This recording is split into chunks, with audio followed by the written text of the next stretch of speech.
All right.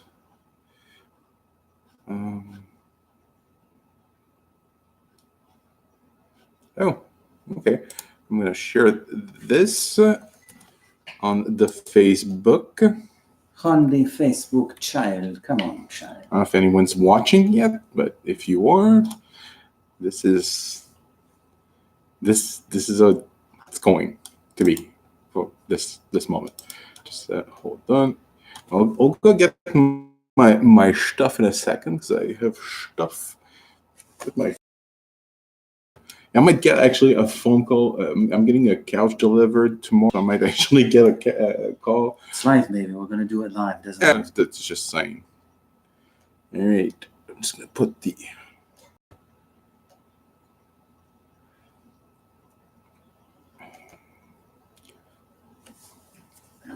Mon article, les grands débats Bond. Yeah, j'ai quelque chose de similaire.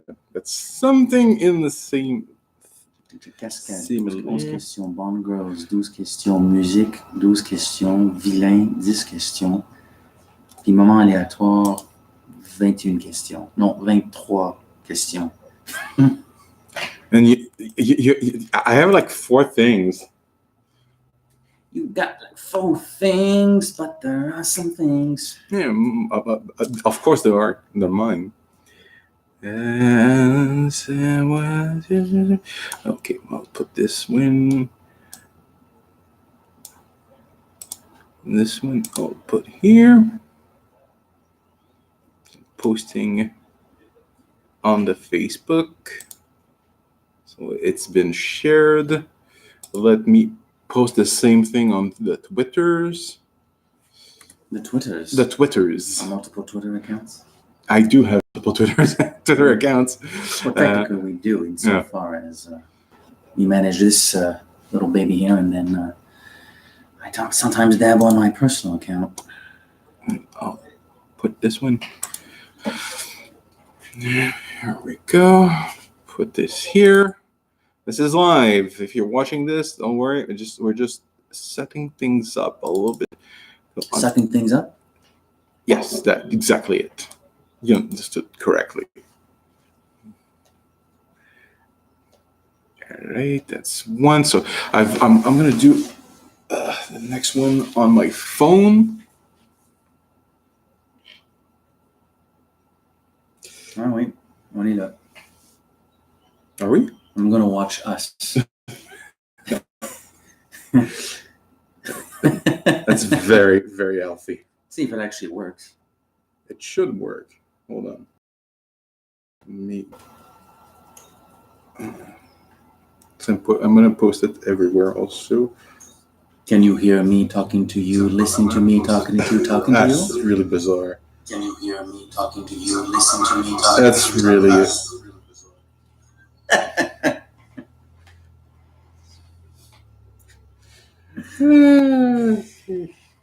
All right, boys and girls, we're live. So let's see. We're live. For the way I have to do this, I need to share that. So I'll try to go to the chat. Okay, copy link.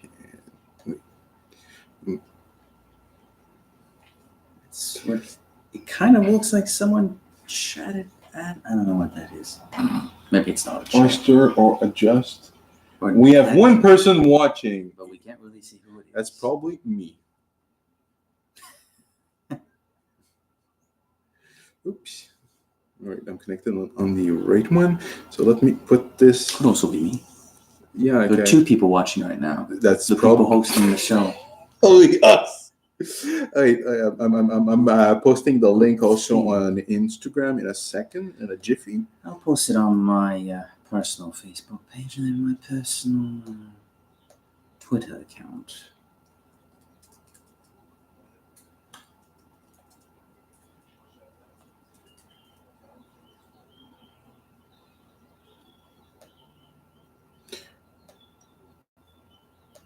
Well, I did find that I forgot.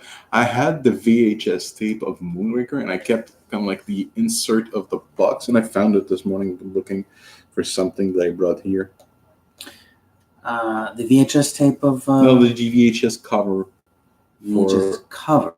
Yeah, I bought a bunch of old Bond VHS when they were getting rid of them in the early 2000s. And I bought Moonraker, I bought License to Kill, and A View to a Kill. You bought a License to Kill. And I'm aiming straight for your heart. Okay,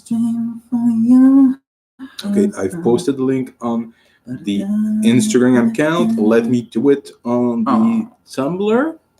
You bought a license and I'll go get my to stuff. kill. You're doing much better than I am. I'm not known for my amazing musical talents. It's not my forte.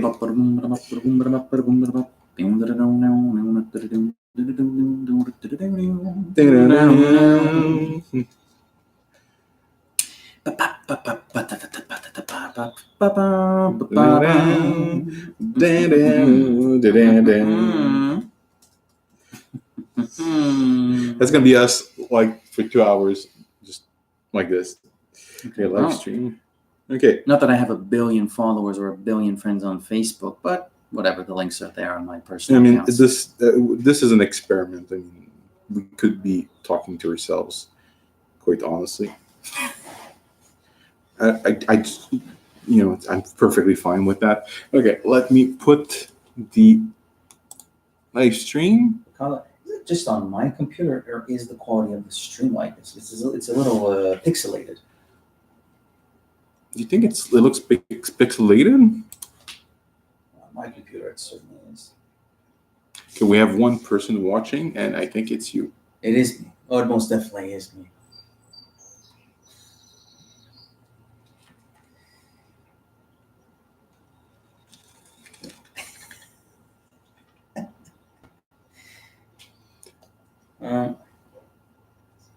All right, let me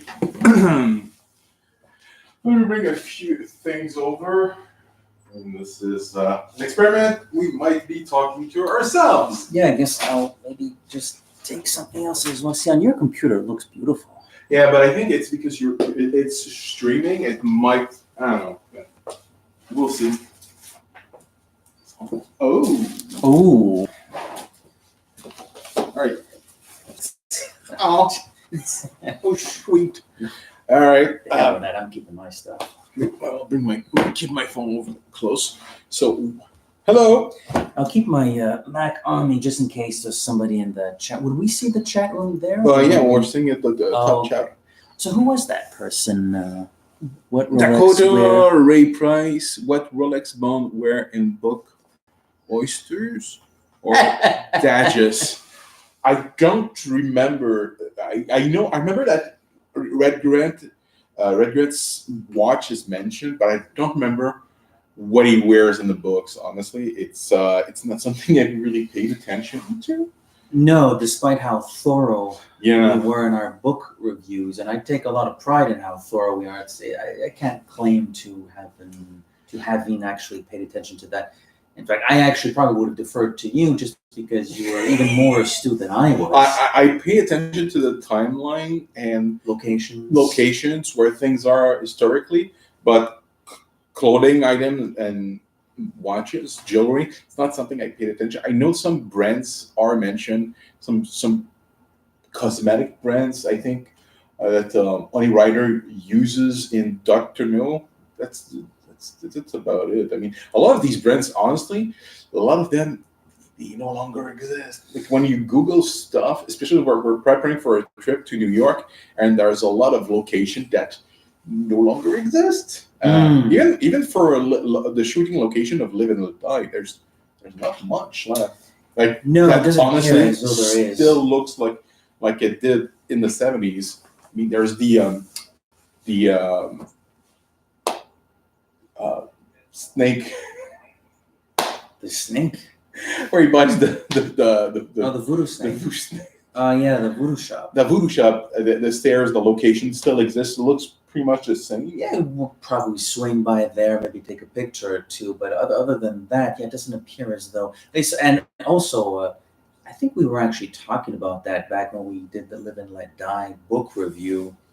It was Harlem and a lot of areas in New York yeah. are very much a true time capsule insofar as they're not around anymore. All the clubs that are mentioned, all the places that were gone before the decade was over, in that book. Yeah, but there's still a lot of stuff from the book that's still around. Not only Live and Let Die, but other books like 007 in New York. Obviously, there's still plenty of stuff from there. There's stuff I think from. It's mentioned in passing in one where he makes his second kill to get his double was actually in New York. Yeah, the Rockefeller we'll get there. We'll get there when we get there. But we plan to visit. I think it's at it's Rockefeller Plaza. I think I'm not entirely certain. I will post on a video. It's in my notes. It's actually in my notes. You kept those? You kept those notes? Yeah, it's all on my Google Drive.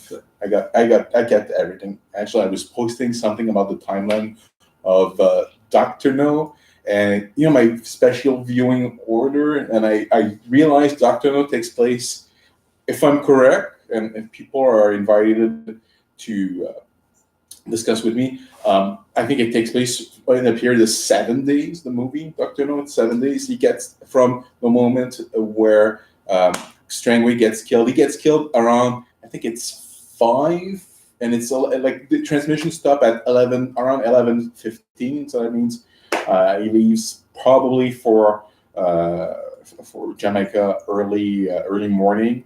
And I don't know what travel times. He gets there late and does a lot of stuff. Do we know the days of the week?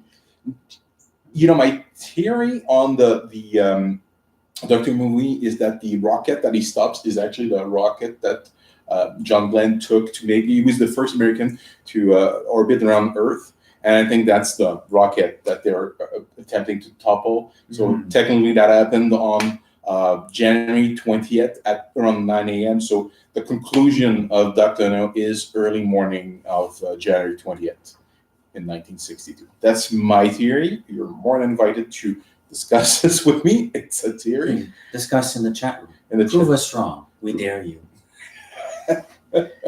That's interesting. Well, that was always one of your forte. It still is your forte, and that is to say that the timeline of the books, you seem quite intent and enjoy. I enjoy it.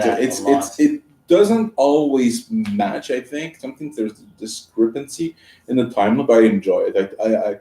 I enjoyed the work that went into making these books. They're clearly well researched. And yeah, for sure. Well, it's back when we were doing the Flemings, certainly the earlier books. Maybe you were doing that a little bit less with the later ones, but certainly remember the earlier ones. You would be often comparing locations that Fleming describes, pictures, and so on and so forth. And a lot of these things were really accurate. It depends on the book. Like Live and Let Die has a lot of actual location.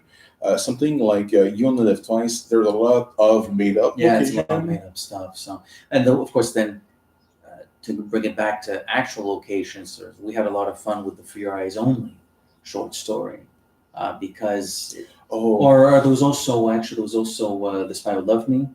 The Spy Who Loved Me and On Her Majesty's Secret Service. The timeline, they more or less happen. That's my theory. It's that they happen at the same time, because if you read On Her Majesty's Secret Service, the book starts with them. It starts with them in late August, up mid-November, I think, something like that. But the book of The Spy Who Loved Me clearly states that it happens in October at the end of the season for them. So the main Bond girl is closing up the motel that eventually Bond crashes in.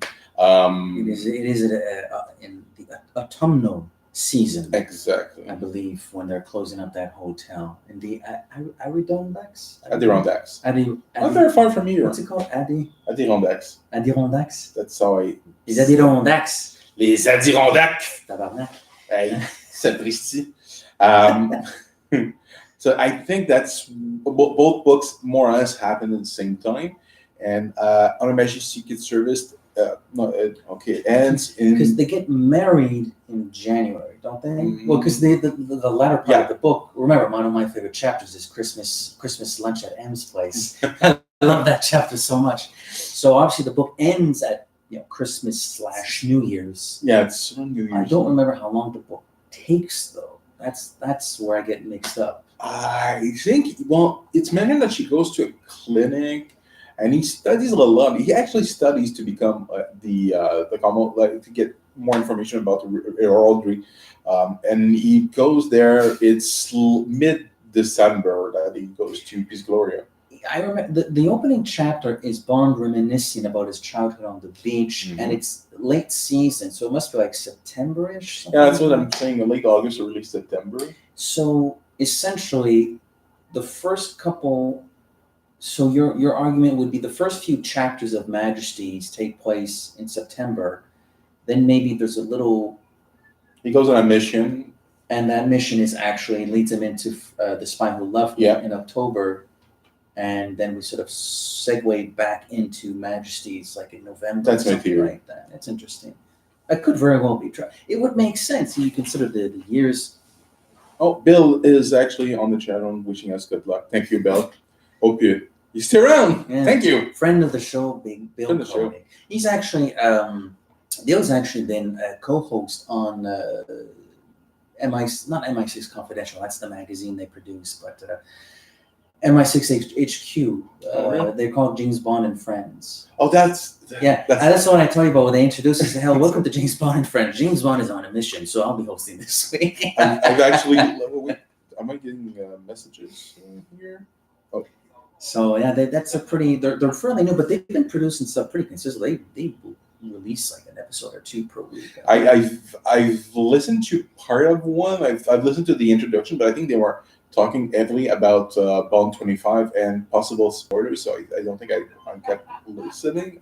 I might be I listened to so many James Bond podcasts, and I co-edited the one we created together, and that's a lot of James Bond. It is a lot of James Bond, especially when you have to re-listen to your own 2.5 hour long conversations about the books. Well, I mean, not the books. The books are a little shorter, but you tend to do the books. I tend to do the films, and we split the films into two parts because our conversations, our unedited conversations about the books, are sometimes 3 hours long. So that's why they become two-parters that are usually an hour, somewhere between an hour and 20. That's what we aim for. So really, together, it's like a 2.5 hour long movie discussion. Oh, we got the 00 Files. I'm not sure which one of them it is, but cool. There's a quartet of them. Hi. 00 Files. But yes, hello. They're in the Netherlands, Holland. Oh. I don't know if they're in Amsterdam. Are you in Amsterdam? And who are you? Which one of you are you? I know there are 4 hosts on. That's a really good podcast too. Actually, is among my favorites. I mean, I could say that about a lot of James Bond podcasts, but I do like the 00 Files quite a bit. There are more good ones than bad ones. Can I say? Yeah, the bad ones shall not be named. Just even I don't think there's any bad ones. Everyone brings their own perspective on the series, the franchise, and it's just fun. Do you want to Iselstein near Utrecht? Utrecht. I'm not sure what somewhere in the Netherlands. You have to forgive us, 00 Files. I've never been to the Netherlands, and I will admit it straight up. It is not a country I'm particularly familiar with. So my apologies, but duly noted. I'll Google it. Use after. Google Maps. Exactly.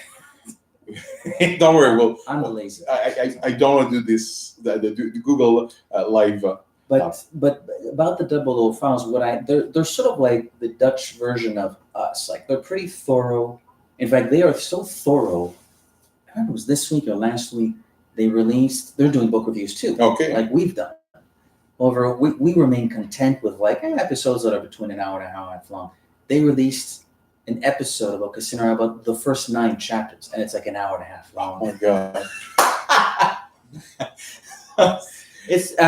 When I laugh like that, it's out of joy. It's out of pleasure. So we're good on you. We salute you. If I was a student and I was doing a book report, I just listened to dudes like us doing book reviews of James Bond. Go write down those. Yeah.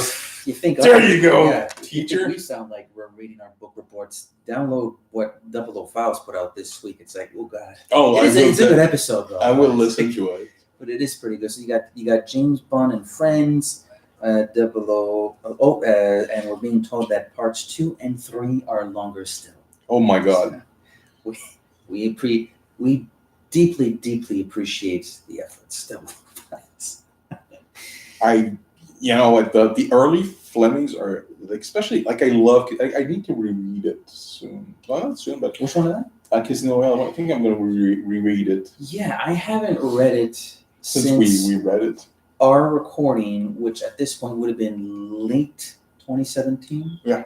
We launched in February of 18, but we actually had episodes in the bank prior to launch. And one of those episodes was Casino Royale. So we're October, November of 2017. Yeah, it's been more than a year now. I haven't read it in about a year and a half, and I had actually been quite dutiful about reading it pretty much on an annual basis. So I guess I'm due as well to read Casino Royale, which is funny because it's not like we put that one at the top of our list, but there's something pure about it. There's something. It's unrefined. It's kind of like the first Star Wars movie, because the first Star Wars, the original cut. There's English in the some of the tractor beam says tractor beam.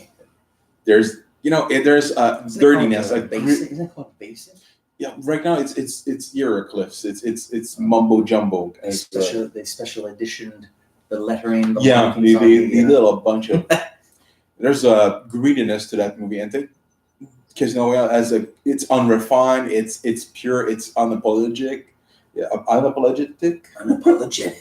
It is prime. It's badass. We have a question about the Gardner books. What? This guy really likes his watches. Thanks, Bonware. And you know what? I haven't cracked open license renewed yet. I think I received. I got the card for mail delivery. I haven't picked up the book yet. I haven't had the time. But I think I got the book. I should be starting it this week. Well, we're recording in 2 weeks. On the Saturday in 2 weeks. We're back here. We're back home in Montreal doing license renew. It's going to be quite. I'm actually Googling that right now. I mean, what actually? You know what? Let's. Do you want to do a show and tell? Show and tell. Show and tell. What do you want to show? Not that. Not that. No, but we'll get more. We'll get more viewers if we. Okay. No. To be serious, I brought stuff from my collection. To as a discussion starter, I guess. Great. I can't wait to see her. I can't wait to see her stuff. So I'll start with. You do you're a little bit more. You have a little bit more of an affinity than myself. I do buy things every once in a while. Actually, for that matter, I should. I brought a couple of things out, but maybe I'll bring out the. I know who you are. Oh yes. Yes. We go get those. It's live. It's fine. Live. They don't care. So a couple of years ago, I dressed up as Bond for Comic-Con, and I've cosplayed in the past. I have no shame about that. But I recreated the Spectre costume, and the girl I was with, I more or less had to recreate the Estrella costume, and I tried to get a mask. I found a mask for Bond, quite accurate mask. The skull mask, but I couldn't find one for Estrella. I found the original, and I found a really good close-up picture. So I actually made mine. I'm actually really proud of this. If you look at it from afar, this is also the address I built at the time. So it actually looks kind of cool. But if I get it closer, you're gonna see. I'm not the best painter, but from afar, it's still good, actually. It works. So I'm actually proud of that. May I? Oh yeah, go ahead. You can put the headdress. Yeah. I can put the headdress on? Yeah, if you want. Can we reenact the scene in I'm Estrella? No. That's actually very nice. Good show. Good show. Yeah. Oh. Good to be seen, I guess. Oh yeah. Let me get my Mac. I can just follow along in the chat room. I'm blind. We are, Rick. Yes, very good question. We will. We're not going to New York this weekend. It's next weekend, but we definitely are going to Spicegate. Super excited about that. Yeah, Rick is actually a friend of mine. This is Mr. Ricky de Conceição is actually the editor-in-chief of a pretty significant Nintendo website. And Rick, I can't say the name. Goomba Stomp. Goomba Stomp? Goomba Stomp. You'll correct me. Goomba Stomp? He was actually one of the co-founders of. Remember, every once in a while, I would say, well, back in the day when I was a film critic, blah blah blah. It was actually for his website. Oh. Yeah. So we go a few years back. Actually, it's nice that you're tuning in again. And happy birthday, by the way. Happy birthday. And we'll try to, because I think he goes to New York every once. He's told stories of weird things that have happened in New York. He's a fun guy. He has stories to tell. We'll try not to blow it up. Yeah. I guess plan number 1: don't blow up New York. Yeah, I think that's easy to do. We'll do our best. But going to Spicegate. My apologies. Goomba Stomp is not just a Nintendo website. If for instance, if you thought it was just a Nintendo website, you would be wrong. I was wrong. Yeah, you're wrong. It's actually pop culture at large. Pop culture at large. So film, television, which presumably includes Netflix, video games, presumably not just Nintendo. I do actually, you know what? It's funny. I should have known that because in September of 2017, just around the time you and I met, I was in Toronto to cover TIFF, which is the Toronto. Oh yeah, I remember you. And it was for Goomba Stomp. You're better at it than me. Yes, it was for that website. It's the little mushroom guys. I probably should have known it was for pop culture at large. It's called Goomba Stomp, though. Like, everybody's going to think Nintendo. But it's a great website. You should visit it. I recommend the James Bond exhibit. Thanks, Ricky. Guess why we're going? We're going. Definitely going. Yeah, it's called Spicescape. And I've tried to not look at pictures. Yeah, I've avoided for so far. Everybody's seen the pictures of the Aston, so we'll see the Aston. Honestly, don't really know what else is there, and I don't want to know what else is there until like next Friday or Saturday. I've been spoiled Avengers, so I oh really? Yeah, I didn't. Well, let's not. That's a different story. Yeah, that's a different story. You know, maybe I'm seeing it later on today, but I've been spoiled some parts of Avengers. I don't want to be spoiled of Spicescape. I want to avoid that. The last thing you want spoiled is a James Bond museum. You can spoil Bond 25 all you want. Bond museum, I don't want nothing. La la la la la la la. Speaking of Bond 25, you were discussing before we started rolling. They finished shooting in Jamaica. Are they making a movie? Yes, they are making a movie. Thank you. First of all, she's probably using like a code name. One of these first people here is probably her, Barbara. No. Yes. Thank you so much for making this movie. I love you. You were going to say something about the movie? Yes. So they finished shooting in Jamaica yesterday. Carrie Fukunaga posted something on Instagram, like a picture. I think it's the island, and they're done shooting for now. It wasn't very long. That's it. That was a very short. I don't know if it's all first unit and they have a second unit shooting like action sequence, but it seems like that'll be low for action in Jamaica. Not in my mind. I mean, it's just no. I don't know. In my mind, I can't put my finger on it. I can't make any true rhyme or reason about it. But in my mind, I'm sitting down in the theater and watching Bond 25, and we're in Jamaica for like 15 minutes. Yeah, I don't know why, but I just figured that would be the case. I mean, look, the synopsis is, I don't have it, but Bond is off active duty. Mm-hmm. It's not really a spoiler. He's off active duty in Jamaica, the greatest place on Earth. And our old friend Felix comes to reel him in. Just when I think I'm done, they suck me back in. They tied me back in. So when I read that, and plus they start the shooting in Jamaica, I don't know. I just had a feeling that they won't be there. Honestly, I'm gonna have my theory is that it's a pre-dial. The pre-dial sequence is in Jamaica. We do have a very interesting question from another question from Dakota Ray Press. I'm in college, teacher. I think he needs to say I'm a college teacher, and students call sexist because I'm a bond. What can apostrophe do about it? I think there are a couple of letters missing in that sentence, but I think the gist of it is he's a college professor and his students say, no, you're sexist. What can he do about it? I can think of one or two things. Watch some of the movies. Get your students. I don't know. I guess what are you a college professor of? We salute your efforts. College professors are a pretty damn important job.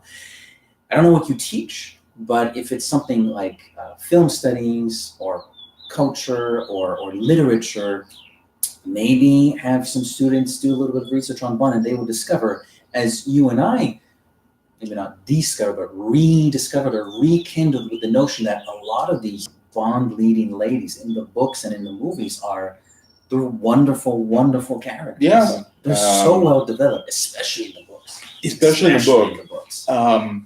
That's something I've been, call it's to me being sexist. I don't know. I really honestly, if people can call you, I wouldn't care if I were you. I wouldn't care what the people say. There are some things you do have to sort of just with effortless Connery swagger, just like whatever. But I mean, it's your action that determine who you are because you like something. I mean, I love horror movies. I'm not gonna go killing people. To me, it's because you love Bond movies. You're not gonna be, and even Bond as a character is not the. They have almost 20. They're gonna have 25 movies soon, and it's most of the time it's like the average of ladies per story. If you take a Batman movie, he averages out on about one girl per movie. So sometimes two. Sometimes there's more than one lady for Batman and Robin. Yeah, I don't know, man. I'm always puzzled by this because the invention, the notion that Bond is a super pig, it's something that's been invented a little bit more for the movies, but at the same time, people complain that he's a sexist, misogynist pig because he's gonna. And Connery had a great line. People sort of ask him about his attitude towards not only violence but women also, and he deals with pretty rotten people. So you know what? He's not gonna really be not care about what if he ruffles some feathers. He's just gonna do his job. So I mean, there's the classic scene in From Russia with Love after he discovers that Kid Bay is dead, and he goes back into the compartment he's sharing with Tanya, and he gives her a good good backhand swing. But that's a moment. You watch it and it's like, ooh, that looks like that hurt, and that's not very nice to do it to a lady. But within the context of the film, we might understand that Tanya is starting to fall in love with Bond, but Bond also knows, as he discussed with him at the start of the movie, no, it must be a trap. Well, obviously, it's a trap. So Bond, when he discovers that Karen is dead, he's like, "Girl, you're in on this." And I'm going to get answers out of you. He says he's a student. You know what? I would say... Respect your college professors then. I would say, you know what? Watch, if asked for, I don't know. I got an idea. Read and watch From Russia with Love, or ask them read and watch From Russia with Love. I got a great idea. Next Friday night, forget the frat house. Okay, invite some people over to your place. Make sure there's some ladies. And have some beers, have a good time, and watch, let's say, should they watch, maybe not Majesties, although Tracy is a pretty phenomenal character, why not Goldfinger for Pussy Galore? She shows up in the last, and there's that barn scene. Yeah, If you're kind of, you can shoot him. I see from Russia with Love, even though there's the slapping around. You only live twice. They're pretty competent in that one. Yeah, but they're. I mean, the early Connery, Spy Love Spy Love Me. Spy Love Me is a great example. Moonraker is another good example. Ferrari's Only is a good example. License to Kill is a great example. GoldenEye, great example. We just did a French episode a few weeks back about Tomorrow Never Dies. Wei Lin is like one of my favorites. Just, pick either, Tomorrow Never Dies, License to Kill, Spy Who Loved Me. Pick one of them and just show them and, demonstrate. Now, the proof is in the pudding. Like, if after watching the movie, they don't buy in, well, you can't, as Bond would say, well, you can't win them all. But at least you have given it a shot. I think it's worth at least giving it a shot. So, because I've always been under the impression, and people seem to think that they have to apologize for liking a character that is not really PC, but that's the appeal of the character. It doesn't mean because you like something that you entirely subscribe to their philosophy. I'm not going to be a spy anytime soon. I'm not going to kill people. I'm not going to go jump in in volcanoes to stop a megalomaniac from blowing up the world. I just enjoy the world. It's absurd at times. Sometimes it's really great, but it's entertainment. I mean, you don't have to apologize for liking something that is non-PC. That I don't subscribe to that notion. I mean, how many horror movies make teenagers come across as like the biggest idiots in the world? Like, yeah, they're seeing that we were teenagers too at one point. As we will be later on, but we're not like freaking morons either when we're teenagers. So, there's a little bit of there are pros and cons with any sort of property. And the films are made for their time. I mean, The Spy Who Loved Me was made for people in 1977. GoldenEye was made for the people of the 90s, and you can really feel it when you watch the movie. And like Casino Royale was made. I mean, it's a post 9/11 movie, and it feels like one. It does. So I'm quite excited about eventually getting somebody new to redefine. The Bond stays the same, but the world changes around him because he's still. And because of that, he interacts with the world differently depending on the decade. So they sort of, it's a way of the producers and the filmmakers having their cake and eating it too. The world changes, so it looks like Bond changes because he has to behave with his surroundings differently, even though as a character he's not that much different. And even in the book, he's always been a throwback character. In the book, he's almost like his values. He seems to value Victorian ideals, and it's post World War II. I mean, England was not what it used to be. Dire Straits. In dire straits. So I mean, it's. We've got a few more people joining. We got Jeff. Hi Jeff. James Bond Canada.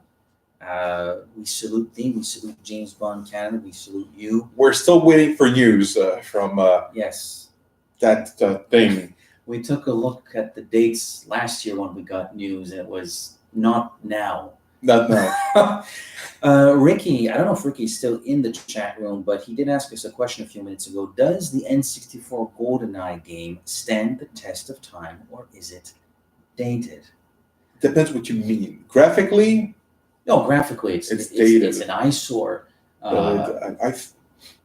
know what? I haven't played it recently, but I mean, I've played it, and you know what? The new version I did not enjoy. I've only played the original version, so I can't comment on the newer ones. I know that they made one, and it's remixed to have Daniel Craig as 007, right? That just doesn't feel right.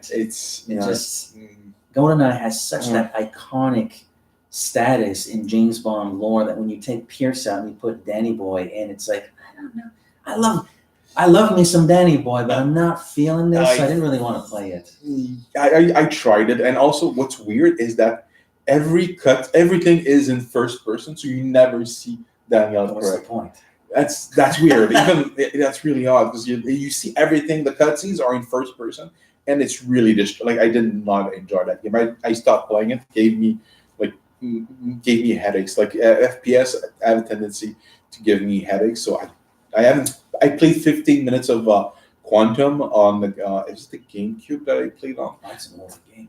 Oh no, that was not the GameCube. That was the Wii. Yeah, not that old. 2008, 2009. Taking it though. Okay, it's old. But I did not enjoy it that much. I've skipped completely. What's the one that is based on Bloodstone? Bloodstone. I skipped completely. I played it a little bit. It's fine. It was okay.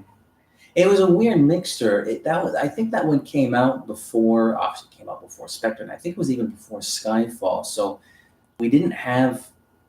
Not that Spectre is like super crazy Roger Moore style, but it's like the crazier of the Daniel Craig movies. He's a little bit more witty. He's a little bit more joking. And Bloodstone came out before that, so it's like a super serious Daniel Craig in like a crazy adventure. And it doesn't really fit that well. It's a weird mishmash of tones. Yeah, I find. And it's an FPS again. It is a first-person shooter. Yeah, again, the best ones, the two best ones from Russia with Love and Everything or Nothing. They're great. Those are my two favorites. I love those games. I still play it. We haven't really answered the question, though. I mean, I think it stands the test of time. Just, I guess there's a nostalgia factor to it as well. Like if you sit down today, it's the controls are tight. Tight. It follows the plot of the movie, and the graphics are what they are. But for the time, they were great, and they're still, you still recognize the world, so that works. And the multiplayer is it is perfect. Like it's as perfect as it. And plus, you have to you can't play that game online. There's no, you don't put your headset on. No, you're in the room. You're jostling, it's so much fun. It's so much fun. And you need and you need chips, and you need the Mountain Dew or alcoholized beverages. It's a lot of fun. Some vodka, Mountain Dew. That probably is disgusting. Probably. The hours, the nights I lost in my teenagehood playing GoldenEye Multiplayer is great. I've played so many times. I've been blown up by hidden mines so many times. Proximity mines? Yes. Proximity mines, baby. That's how you do it. I'm going to get you suck up. The sniper. Double wielding Moonraker lasers. Speaking of the Moonraker, I found somebody modeled the Moonraker gun, and I need to get a 3D printed copy. Like I'm gonna ask my cousin again. He's the one who printed the golden gun, which I need to get you one too. Well, I'll buy my own, but yes, it's your brother, right? My cousin. Your cousin does that, right? Cousin is Haven't I been saying for a year and a half that I need the golden gun? Yeah, I know. I've never bought it. You need to get the fabric. The fabric, yeah. Yeah. So one of these days. Does he still have a 3D printer? Yeah. So he can still make a golden gun. I think he has two now. Really? I think he got one from a Kickstarter, and he had one. Like nice. I don't know. I told you I need two golden guns. I need a made golden gun, and I need the separate pieces going. Yeah. I have the one that he made me, but it was orange, and I painted it gold. Oh, and yours looks pretty nice. Yeah, but I want the reprinted one. Yeah. Because like one that I can possess. If we can get a Moonraker laser. I want the Moonraker laser. I kind of want a Moonraker. I know. No, I don't kind of want a Moonraker laser. You want? I want a Moonraker. I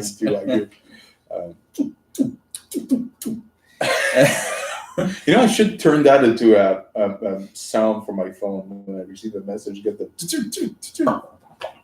Ruben Wakeman has a question. We're a little slow on these questions. We're taking a long time to give our answers. Yeah. Some of these questions are like from 5 minutes ago. Apart from Bond, which character do you feel has most closely been transferred from page to screen? I won't say Felix. I feel in many ways M, despite the fact that M has gone through many iterations as well. The original M. Yeah, well, original, yeah. I'm going to go with M. I don't know if he means recurring characters or just any... Or any fictional character, or... Well, any fictional character from the Fleming books. From the Fleming books? Ali Ryder is a good one, because, I mean... Yeah, she has a savage quality. And Tracy's really well done as well. I thought there's more. Tracy is a little bit more like a weaker character in the book. How can I say that? Not a weaker, but there's more backstory to it. Like, there's something really shocking about her backstory in the book that's never broached. It might not even be something. And I think it's very. It explains the character in the movie more than you get more information. She makes more sense in the book, because she does. She has she lost a child, and she lost her husband, and she's having postpartum depression. We have a friend. David Zursky. Hi, David Zursky from the Bond Experience. Hi, David. What's going on, man? So yeah, I mean, I get Tracy's more. I like her more in the film than in the book, but that has a lot to do with Diana Rigg. Yeah, mind you. I'm gonna stick with M. As far as recurring characters, I'm gonna stick with M. As far as one-off characters, let's see. I'm trying to think of maybe another Bond girl that. Or villain, possibly. Dr. No, maybe not physically, but no. As far as personality, Dr. No is pretty solid. Pretty solid. Yeah, I'm trying to think of villains. It's a shame. My girl, Rosa Klebb is pretty decent. Well, actually, that's a very good one. Rosa Klebb, even Red Grant. The problem is that the novel. Not in the novel, but Bond is not. He's not Connery in the book. He's much smarter in stature than Red Grant. Red Grant is like bigger, like he's almost like a bodybuilder. He's much like, and he thinks he's a werewolf. He's a weird character in the book. He's great. Yeah, weird. No kidding. He's we likened him to a werewolf. Werewolf. The wound comes out. And that's a great thing about the Fleming book, that they have. Like animal characteristics. Most of the great films have animal characteristics. Yeah. Red Grant's a werewolf. Mr. Big is a shark. What's his name? Dr. No, the crab. Rosa Klebb is my girl is a toad. Mm-hmm. I like Scaramanga is a snake. Yes, and I liken the Goldfinger to a dragon that keeps his gold. So a Japanese dragon. A Japanese dragon? Yeah, I think there's a story of a Japanese dragon, or it might be even the Korean dragon. A Korean dragon. Wouldn't that make more sense given Anjom? I don't know. I remember hearing stories about the gold hoarding dragons, kind of like Smaug. I think that comes from it's Schmaug. Schmaug. It's Schmaug. Clearly, I'm illiterate. That could be. So Dave has a question here. We think we're going to get another Tracy moment this time around? For Bond 25? I'm going to give a straight answer, Mr. Zaritsky. I don't want one. I don't want. There's a portion of the fan base. I'm not besmirching that fan base. We're all family. We're all brothers and sisters. But there is a subsection of the fan base that seems to really want a pseudo Majesty's remake. Now, obviously, we don't even know if Blofeld's going to be in the movie, so I'm not sure how that would work. And this has been going on since the release of Spectre. And I've never been in that camp. I can't even bring myself to be in that camp. So do I want one? Not really. It's a legitimate question because Madeline's back. So what are they going to do with that?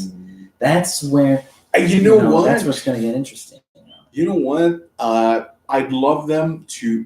I don't mind them not redoing, but sort of creating the expectation that it's going to happen. So that but it also reminds me of they did the same thing for this second Born movie, and honestly, I would the strongest choice would because at the end, I don't think Bond and Madeline are going to stay together. I think if I was making the movie, I would make it that Bond chooses to leave Maryland. I think it's a stronger choice narratively, and it makes him commit back to being a double O agent, and it makes it easier once they have to pass the baton to the next guy. That like instead of making it get rid of the baggage. Yeah, get rid of the baggage. So and that's the thing. Every movie that Daniel Craig has made.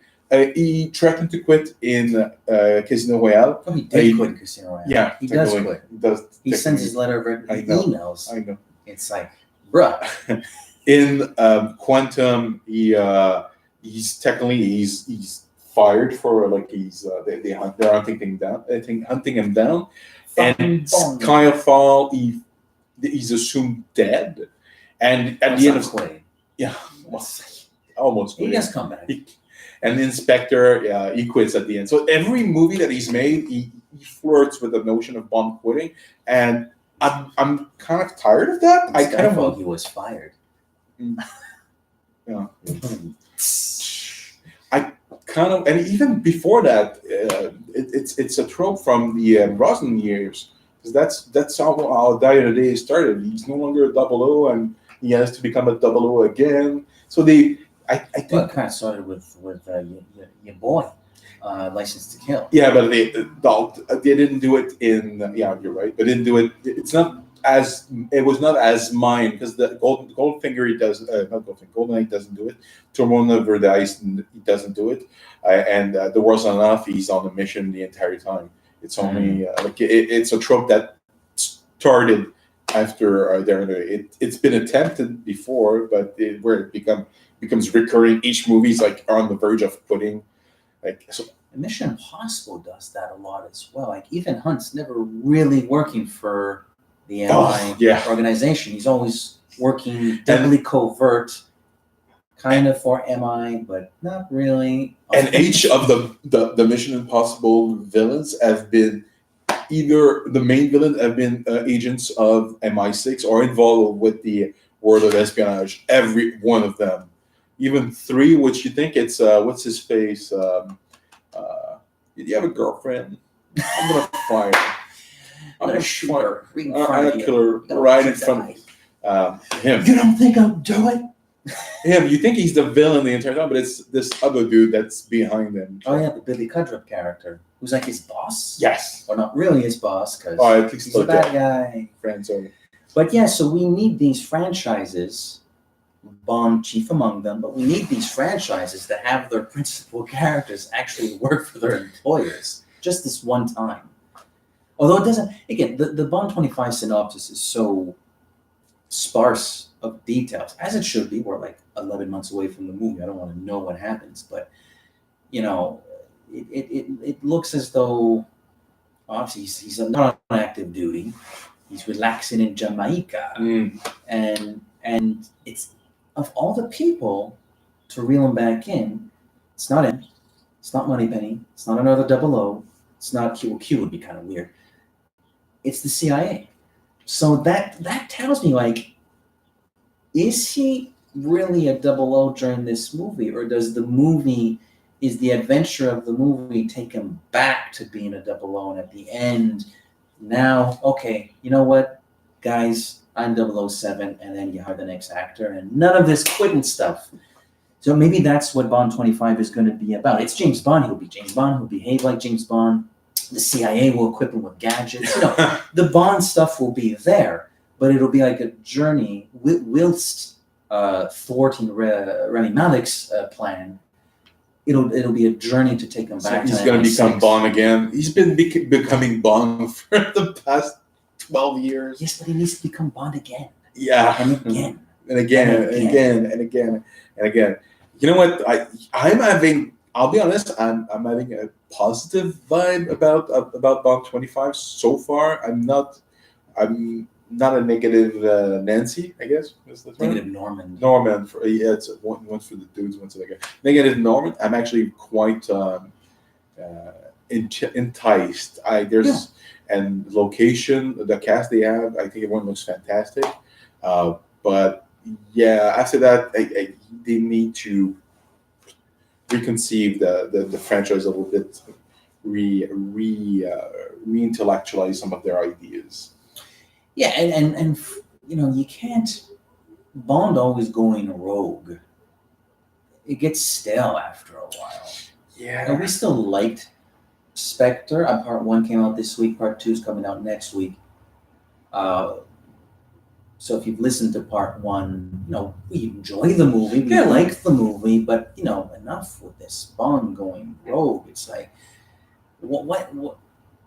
I guess when you try to change things up, and people like what you did, I guess if it isn't broken, don't fix it. But I think it's almost come back around to the point where there are sections of the fan base that, and I would include myself in that section, there are parts of the fan base that just show up, M's office, sit down 007, you're going to Norway to, cock up this person's plan. Yes, sir. And Q branch, money penny, see you later. And that's it. We go on a mission. Like I was, I kind of long for that template. It's because you can still do so much. The villain is different. The mission is different. The gadgets are different. The locations are different. The Bond girl is different. The ally is different. The right-hand man or right-hand woman is different. The moneypenny scene is different. The interaction with you. There's still so much you can play with in that playground. You don't have to change it so much that it feels like he's not even a 00 agent anymore. I want him to be a 00 agent. I want him to. I want him to. You know what? I want something new. That's all I'll say. I don't know what I want. I'll be honest. I just want something new. That's what Dave agrees with us. Thank you. When people think, when people say, "Oh, do you think about the next James Bond?"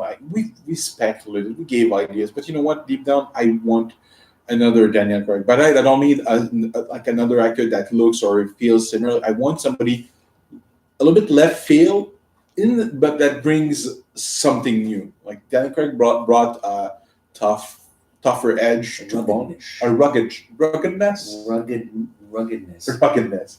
that was missing. And I don't know. Do we need a Bond that's going to be funny? Maybe. I don't know. Do we need a Bond that's going to be it's going to be a redhead Bond? Do we need a ginger Bond? Maybe. No. James Bond can't be a. But there are key elements. He needs to be for me. He needs to be non-PC. So I mean, if they start, doesn't make him pretty fun. Yeah, that makes him entertaining. That he's so PC and people cope with that, and it's just funny within certain limitations. I mean, I'm not sure. If Moonraker's made. Today, I'm not sure that, a good head, you just found her a woman. Like, I'm not sure that's going to fly. Even in the 70s, that's bizarre. That was bizarre. Yeah, actually, frankly, the funny thing is, that's the movie after Spy Who Loved Me, where he just teamed up with, like, the most badass secret agent of all time. A woman. It's like, really? You remember the other girl? The other chick? Like, 2 years ago, that chick that was, like, almost better than you. Yeah, her. Remember her? Oh, my God. It's like, I think he takes those. You ever watch Arrested Development? The Forget-Me-Nows? Oh. The Roofies? Yeah. I think he takes Forget-Me-Nows. I think, yeah. A woman. A woman. So what's going on? Oh, we have a fellow Montrealer. Metamoralia. That's all in one word. I'm not sure which one is the first name and which one's the last name. Salut. Hey, bonjour. Ruben Wakeman agreed with you guys and David. Please no more rogue, just a straight plain mission. David says, gotta go wash the cars, gents. But you guys are great, and I can't wait to watch this stream later when it's posted on YouTube. Thank you very much, David, Mr. Zaritsky, and we look forward to more videos of the Bond lifestyle and reliving those Bond moments. We salute you. Yeah. So Ruben, like we're all on the same page here. Like, just give him a mission. Look, it'll be interesting. I believe in Karen Fukunaga. Not that I've seen a great amount of his work. In fact, what I've seen is really his early days stuff. I haven't seen much of his later days stuff. But what I did see, I liked. What I saw had nothing to do with James Bond. Yeah, that's what I heard. I haven't watched any of his stuff. I tried to watch the show that he made for Netflix, and it honestly, I have so much stuff to do that I didn't do it. You suggested some months ago that I watch. It's a British show on Netflix, and it's some sort of a bodyguard. Yes. You were looking at that guy as maybe a potential Bond actor. Yes, but I don't think he's gonna. Apparently, he's about to sign on to be a Marvel superhero. Oh, really? Yeah. Oh, wow. I don't remember. Like I read something that he was on the running. Spider-Gwen? No, it's something called the Eternals. Even they are using really obscure superhero characters now for movies. I mean, I thought Doctor Strange was obscure. Captain Marvel was obscure and was like, I'm like, really? They're making a Captain Marvel movie? That character, Ant-Man. Even Guardians of the Galaxy. Even Iron Man. People forget doing a segue, but Iron Man in the '90s when I was reading comics, they gave away the rights to Image Comics. Image Comics was actually making Iron Man comics because he was not selling very well. Same thing with the Fantastic Four, and even the Avengers were like, "Do you guys want this?" And they gave it to some other writers. And today, it's the biggest movie in the world. How time changes. I think done an extraordinary job over there. I've seen it. You haven't seen Endgame. I've seen Endgame. No spoilers. No spoilers. I've seen it twice. So really, spoilers. It's good. Yeah, I saw it Cheeky Tuesday with some lads at the office. We had all seen it actually, but we liked it. We liked it so bad, so much. We liked it just enough. I'm trying to dance around plots and feelings, but yeah, we liked it enough that we said, "Would you care to see the film a second time?"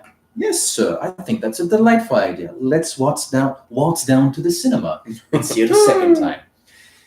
So yeah, no, I think it's pretty solid. It's pretty solid. But this is not an Avengers MCU live stream. Yes. Do you have some questions, some debate questions, or do you want me? Do you want them to do them? Because we have debate questions. We have this idea of doing like little questions, and Edgar is like 100 ones, and I have like 4. Just like 75. Yeah, 75. I have like 4, I think. So I'll let you start because. So I have categories. I've categorized my debate questions. I have stunts in action, Bond girls, music, villains, random moments, bizarre questions, random scenarios, and I have bits of dialogue to destabilize the villain. We'd go with random moments. Okay, so let's see. Now, mind you, this was for a French episode that we're going to do, so I'll translate this stuff. Okay, you're going on a mission, and you need a little bit of helping hand from your friend at the CIA, Felix Leiter. Okay. Your Felix Leiter is really that interest. I love Jack Lord. Oh, so do I. He's the OG. He's fantastic. I love the lady sunglasses. I think they're great. Honestly, Bond 25, they need to put Jeffrey Wright in some lady sunglasses. I'm down, baby. I'm down. However, I'm gonna go with Jeffrey Wright. I love his smooth personality. I love the voice, the attitude that he's quiet, cocky. I just love how he responds to things like, a brother from America. He's smooth. Friend, I'll have one of those. Keep the fruit. It's just like, this is my Felix Leiter. He's so smooth. So smooth. And I was so flipping delighted when they announced that he's coming back for Bond 25. I like him, but it's just, I love Jack Lord. I mean, Yeah, I don't know where he's Jack from. has a great voice too. That's the thing. He's Great got a voice. I love the lady sunglasses, and I know it reminds me of JFK. So Yeah, he does have that youthful, energetic, or coolness about it. There is something pretty affable about him. Jeffrey Wright maybe looks like he could be like a little bit angry sometimes. Watch where you step there, brother. Whereas Jack, he could be smooth. Yeah, he's a little smooth. Yeah. And we're saying the same thing, but he's more like jovial. He's like happy to be there. It's like, hey, friend. I don't know. In the book, I've said that on the podcast plenty of times, but I listened to the audiobook version, and the guy, I think it's Simon, he plays Felix more like a Texan. Again, I think he's meant to be a Texan. Which one is that? Phoenix. Yeah? Yeah. Which movie? No, like not the 25 actors. No, the books. I'm talking okay. about the books. The guy who does the audiobooks, he plays them with Nice. like an actual Texan accent. And he's supposed to be Texas, yeah, I know. So.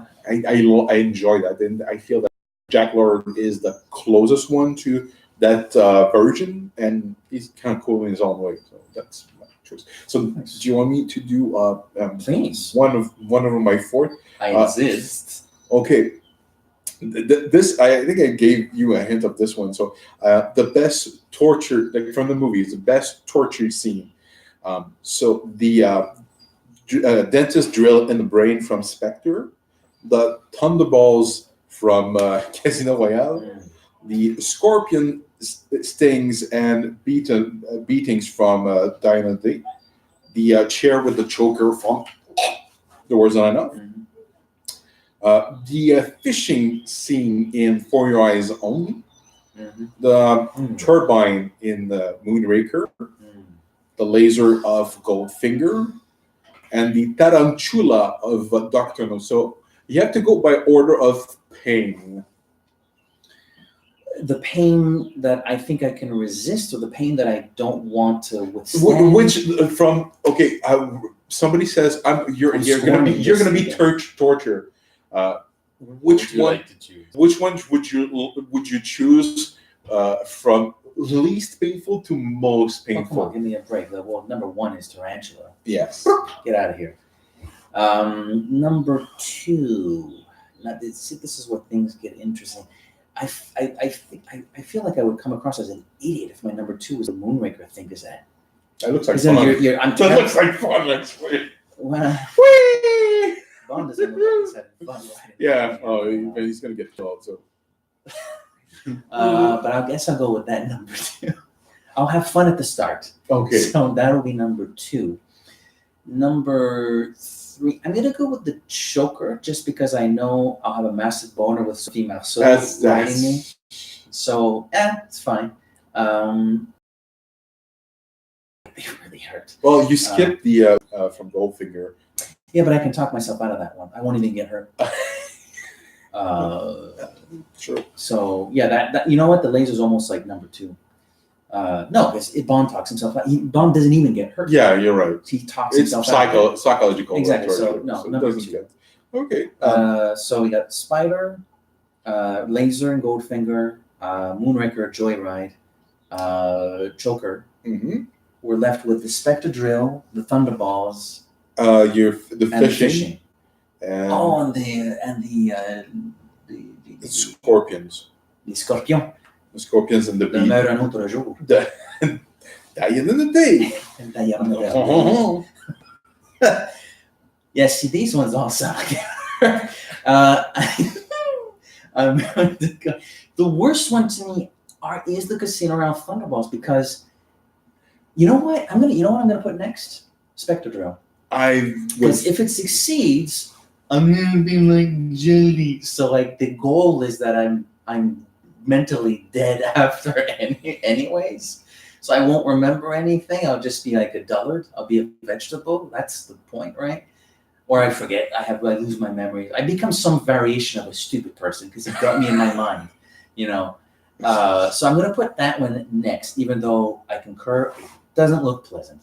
I would put the fishing one is devilishly underrated. That looks because you're alive and you're losing your skin, and they're carnivorous like fish in there. Ugh. No. No. No, no, no, no, no, no, no.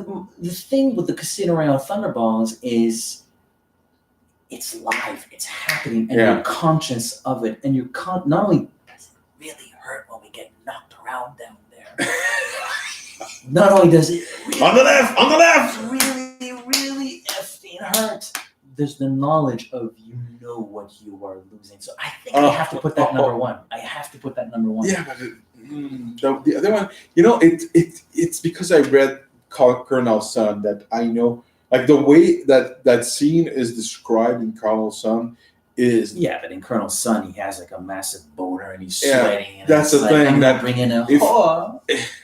That's if they did that scene as it's written, it would be number one. But unfortunately, I have to use the movie, and it's asepticized, and it doesn't. It looks like he's going to the dentist. It's not. It's not that scary. So yeah, you need to put Thunderball. Thunderball is the most big. Not Thunderball, but because in a way, Thunderballing is the most. The scorpion and the beating one is interesting because we don't know what type of scorpions they're using. But presumably ones with a form of poison, but obviously not. No, we say that in the movie. They say they gave him the anti-venom after they stung him. Then they let him run a little bit, right in pain, and after that they gave him the antitoxin. I think I would still put that at 3 and the fishing at 2 because the fishing you could drown. You're being skinned alive. There are sharks and maybe other fishes that are interested in you in the water. Like, oh my God. I'm losing my physical self. I could also drown. I could also be eaten alive, all at the same time. No. That's me. Like they're trying to shove me overboard, and I'm like, no. I think give me the scorpions. Give me the scorpions. Roger Moore is all stoic, and the Edgar version is no. That would be my version. Yeah, no, give me the scorpions. As unpleasant as that sounds, I'll take the scorpions over the.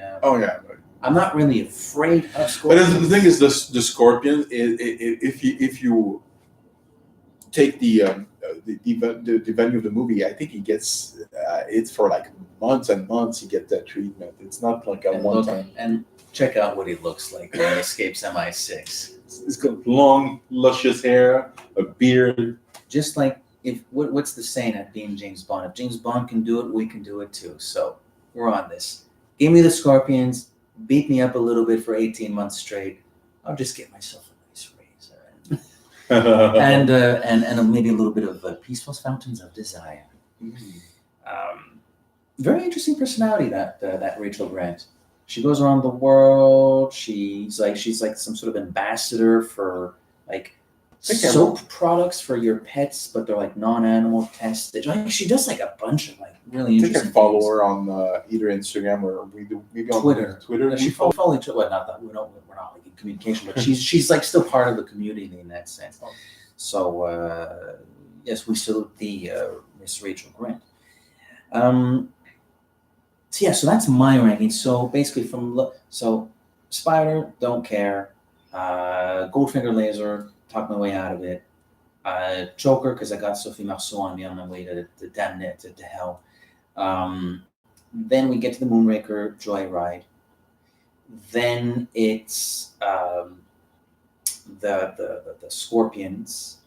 Then it's the Scorpions. Then it's it's the Drill, Scorpions, Fishing, Casino Royale Thunderballs.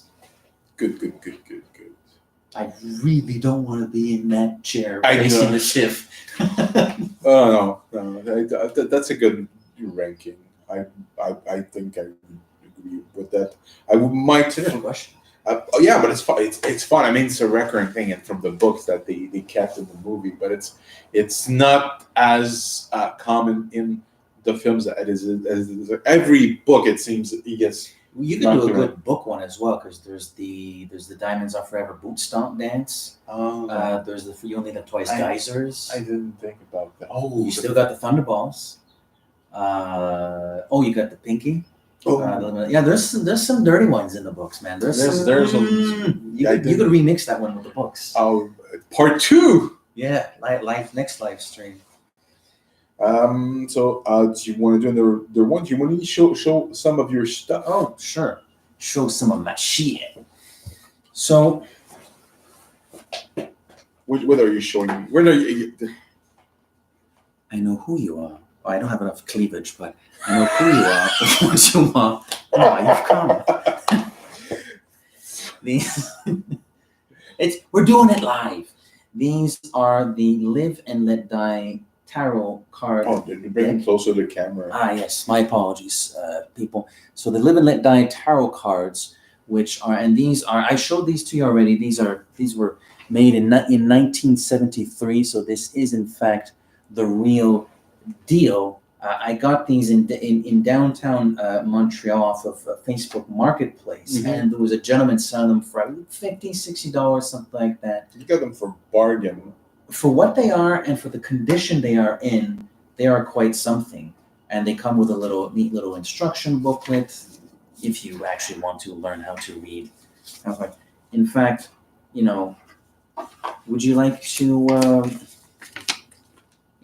we could maybe do a little tower, what's your personality? Take any card, like this one right here on the top, right here, not another one. No, the first one, the fool! So, yeah, I mean, it's the full deck. The only distinction, and some would consider it a major one, the distinction is that the backside is not red. They're blue, whereas in the film they're red. I do not know why they did that. Very curious little. Might be because sometimes when they produce things, and especially back then, they have to take themselves so much in advance, and the initial concept might have said, "Oh, whatever blue," and somebody in production said, "I wanted red." So, and the two departments antique. El Diablo. So I have no idea how to. I have not read the instruction booklet.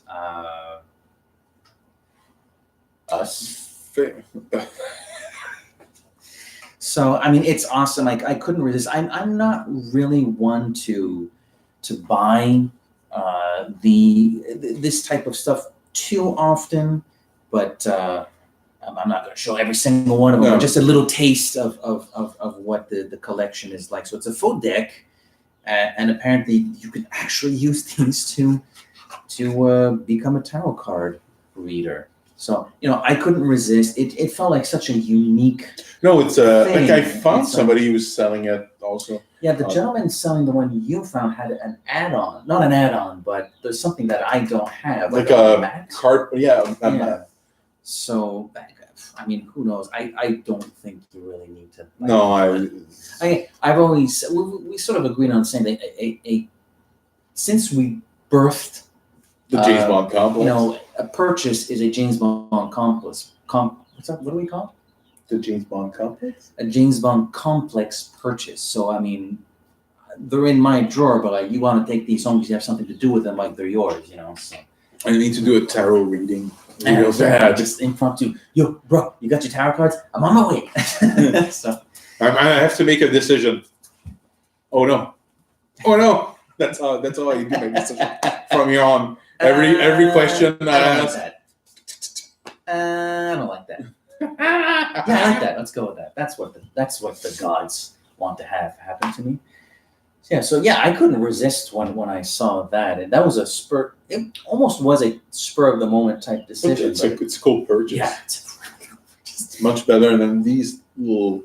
Yes, the Funko Pops. Funko Pop vinyls. Not that impressive. That was also a spur of the moment purchase, and a one that. Mine, because I bought them. Like I'm not an hypocrite. I bought them too, but they're at my office. They're in the closet somewhere. Yeah. There's a guy. I forgot about them yesterday. I was packing up, cleaning up my stuff before I left for vacation, and I saw them like, oh, these thing again. Put them back. Yeah, I know. I those actually. My Blu-rays have sold, and some movie-related books have sold very well. I almost have no Blu-rays left. Funko Pops are notorious for not being sellable. There's no second market because the people that want them, they got them, and nobody wants these things. I know they're ugly. They're shit. Like it's a market that's about to crash on itself. We have a question from Ruben Wakeman, who also follows us on Twitter. I think we actually follow each other on Twitter as well. Love the tarot cards. As a collector of Bond memorabilia, Toys of Bond. What item would you like? Why can I not read today? As a collector of Bond memorabilia, brackets Toys of Bond, what item would you most like to have if cost was no object? Ooh, Jesus. I want an S Mutton DD5, but let's like try to be a little. If it depends what there are stuff that I love to have that are probably not necessarily that expensive, but it's just I would like. There's something that I found hilarious. It's a pair of sunglasses. I think it's from Octopus. I found it on their website, I think, and it's Roger Moore's face with those kid sunglasses on top of his face. It's the funniest thing ever. I would like to own one just to look at it and laugh at it. It's adorable. I think you showed that to me. I love that thing. I guess it would have to depend on what one can. I think when the fans talk about memorabilia, they're really talking about this is memorabilia. It's like it was in the movie and stuff. Yeah. So this is like actual memorabilia. My gut usually goes to, this is a nice polo. I'm wearing decent pants. I like kind of dressing like Bond. That's why I'm such a big fan of the Bond experience. So I tend to go for what would Bond wear? It doesn't have to be the same thing. I know that's like a David thing. Is like I need to wear what Bond wear. No. I'm like, well, that looks like what Bond wore. It has a little variation about it, and I'm comfortable in that clothing. Daniel Craig didn't wear this, but it kind of looks like sort of Casino Royale-ish, So I'm more of a clothing person, but I guess if you want an answer about memorabilia, properly speaking, there's posters, obviously vintage posters, and these are actual prints. That's not the term I'm looking for, but these are this is from 1989, and that's from 2015. Original first print. Exactly. It's also the American version, licensed. The bloody Yanks.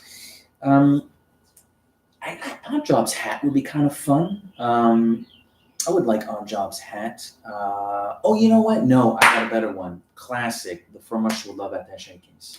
Oh, I would love that. Yeah. Ruben, my birthday's in October. So, yes, Attaché case. Attaché case is a good one. That's so cool. I'm more like knickknacks. You want like a little suit? No. More like it depends. I mean, I love getting the poster. I love getting the vinyls. It's not what I found, but how I found it. I hate shopping on eBay, to be honest. Even though I do it from time to time, even on Facebook Marketplace. But I'm going to either a used bookstore, a vinyl store, any type of store. Like there's this thing. And that's the type of thing I like getting.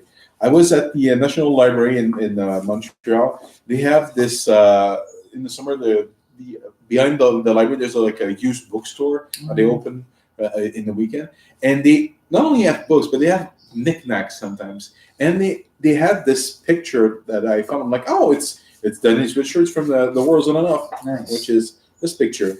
Well, it was in a sleeve, and I didn't notice when I bought it. When I got home, I took the picture out, and something fell. And there's three pieces of paper. There was a newspaper clipping. There's some document, some proof of purchase document, and there was this little cardboard, which is Denise Richards' signature, which I now own. You now have a Denise Richards signature. I do. And you didn't even have to stalk her. I didn't need to stalk her. And that's the type of thing. It's not what I find, but it's how I find it. It's nice. Oh, there goes my Lepidoptera collection.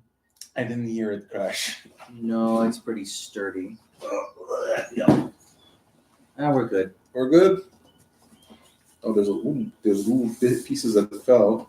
Uh-oh. Let's just keep it right there. Sorry. I'm sorry. Did I? That has a degree of sentimental value, but let's keep on with the I'm live sorry. chat. I'm sorry. So you were saying about You're really bad. that's the worst things have happened. Don't worry. Yeah. So you're saying about how you find these things. Yes. Is more For important. example, the hunt essentially is. Yeah, it's true. I mean, so would you say you like more the going out and hunting for these things? Yes. I remember, and it was a great day. I still have very, very fond memories of that day. Our Friday, the Friday of the Casino Royale concert. Oh yeah. We were in Toronto, Ontario, Canada, last October for Casino Royale in concert. There was a Thursday screening, but we actually made the trek to Toronto on the Thursday. And the Friday, we spent Friday morning bookshop hopping. Mm-hmm. And you bought a couple? I bought a couple, but I think I bought more the following day. But I bought a few Bond books. The one I enjoyed, it's not even a Bond book, it's the Playboy that... yes. Which is in someone else's hands right now for a special mission. Yeah. It's a secret mission. I bought that Playboy that George is in, he reads in Automatic Secrets. I bought, that's what puzzles me. But it'll be coming back. It's coming in back. A big way. In a big way, with some addition to it. Optional extra. Because one of our friends is going to Peace Gloria next week. I think a lot of people are going there.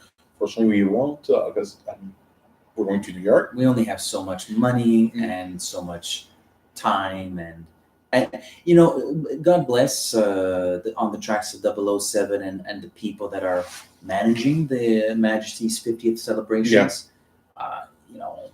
A plane ride from Montreal to there is more expensive than a plane ride from a Western European country, to Portugal and stuff like that. And but only allow it. I'm utterly convinced they'll have a great time.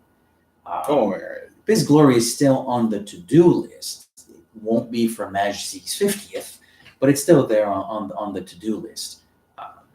We're more looking a little bit further down the road, like London in April. London 2020, obviously. Yeah. London 2020. That's for April. That's the end game. Well, no, I would like a Bond 26 at some point. At some point, This is the phase 2. Yeah. So, but where was I going with this? Don't remember. Oh, look who's here. Jason. Hi. Hey, Jason. The third co-host, by the way. Third co-host. So now it feels like we're in business. Let's feel a little empty, a little weird. Yeah. Now Jason's here. I feel complete.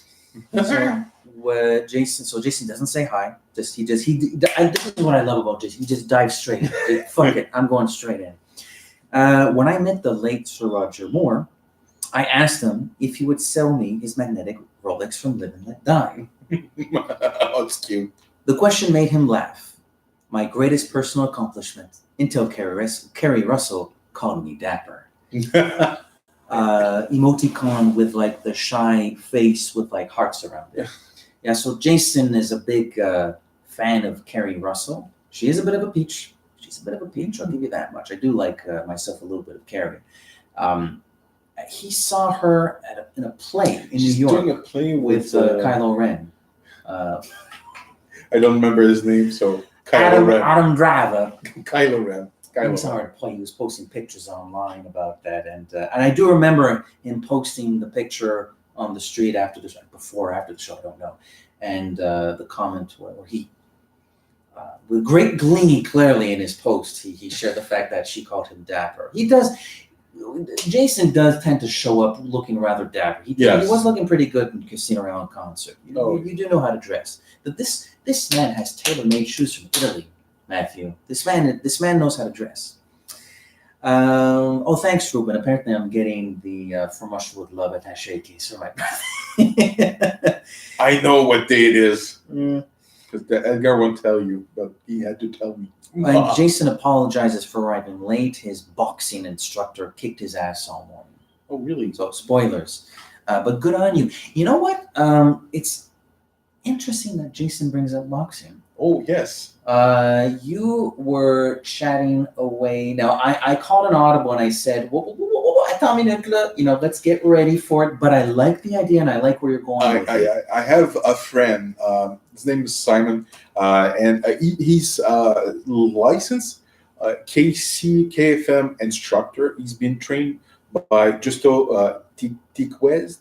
I'm gonna mess up the pronunciation. And he's that guy. There are two dudes that invented the. It's called the KC fighting method, KFM, and it's been used in multiple movies, especially in the Batman movies, Mission Impossible movies, and also in some of the Bond movies, Quantum of Solace in particular. And the guy is really passionate about kicking ass, fighting. He's not a douchebag. He's not an asshole. He's a smart guy, and I wanted him just for like the best fights of Bond, having his opinion about their fighting technique and how the fights, if the fights are plausible or if they're good or bad, and what the type of strikes that they do.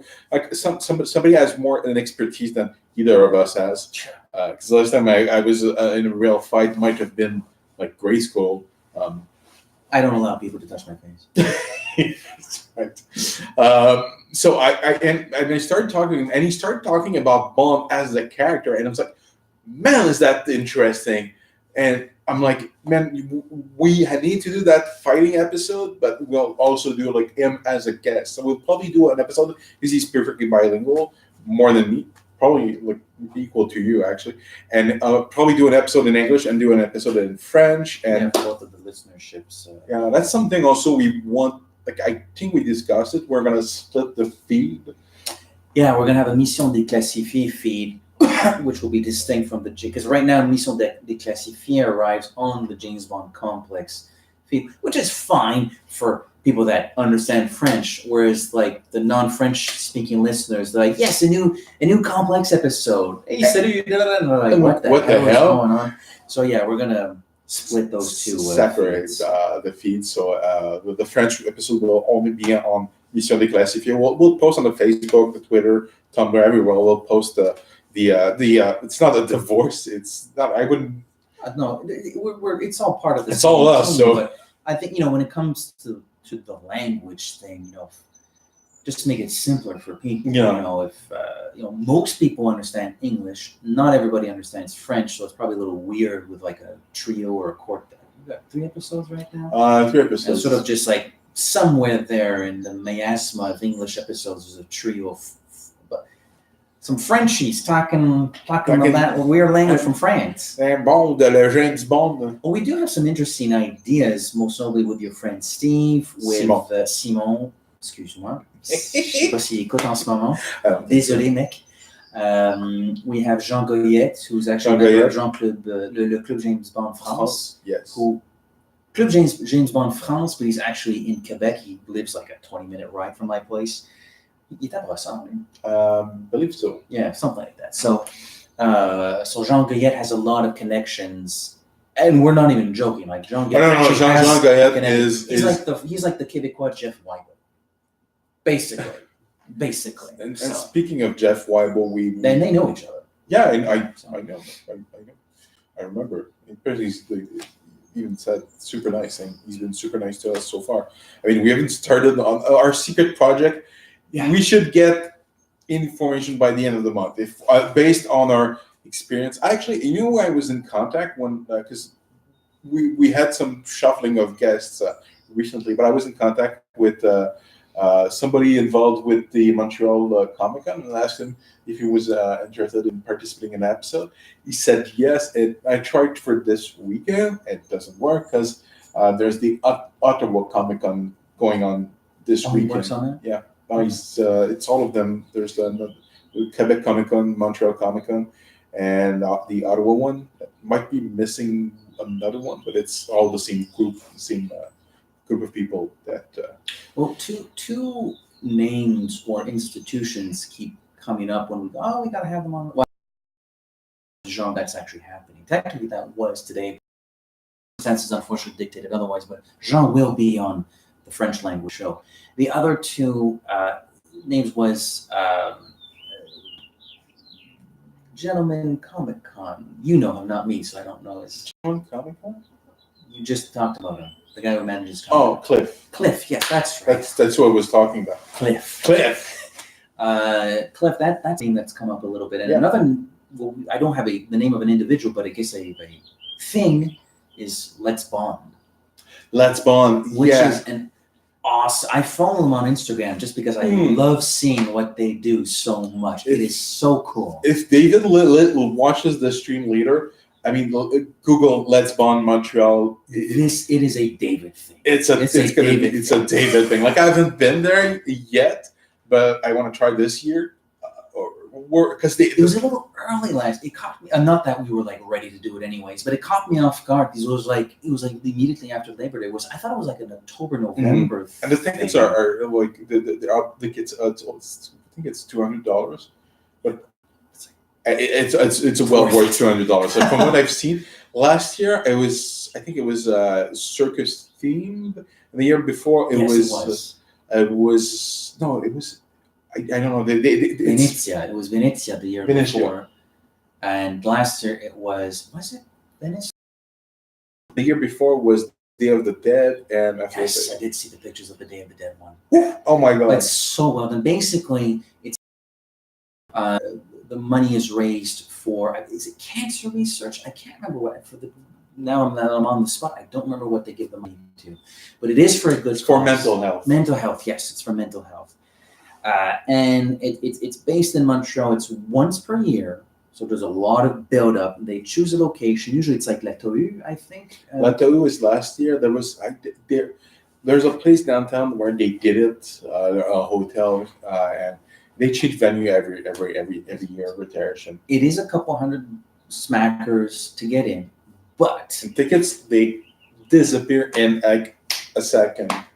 It's because it's awesome. And it basically they make a room, a massive room, obviously, look like they